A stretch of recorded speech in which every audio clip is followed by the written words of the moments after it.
लाडक्या बहिणीचे पैसे आजपासून जमा होण्यास सुरुवात झाली आहे।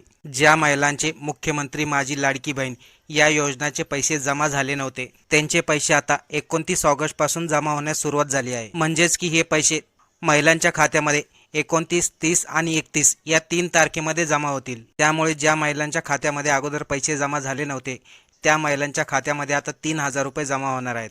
हे पैसे फक्त जुलै आणि ऑगस्टमध्ये महिलांनी जे फॉर्म भरले होते त्या महिलांचे पैसे जमा होणार आहेत। आणि यानंतर देखील जरी आपल्या अकाउंटला पैसे जमा झाले नसतील, तर आपण सर्वात प्रथम ज्या बँकेमध्ये अकाउंट उघडलं होतं त्या बँकेमध्ये आपण पैसे चेक करायचे आहेत। तरी देखील पैसे आले नसले तर त्या महिलांचे पैसे सप्टेंबरमध्ये जमा होतील। आणि समजा कोणत्या महिलांचा फॉर्म पेंडिंग असेल किंवा फॉर्म रिजेक्ट झाला असेल, त्या महिलांनी पुन्हा एकदा फॉर्म भरायचा आहे। कारण की मुख्यमंत्री लाडकी बहीण योजनेअंतर्गत सर्व महिलांच्या खात्याला पैसे जमा होणार आहेत। त्यामुळे आता पैसे जमा झाले नाहीत तर काळजी करायचं कारण नाही।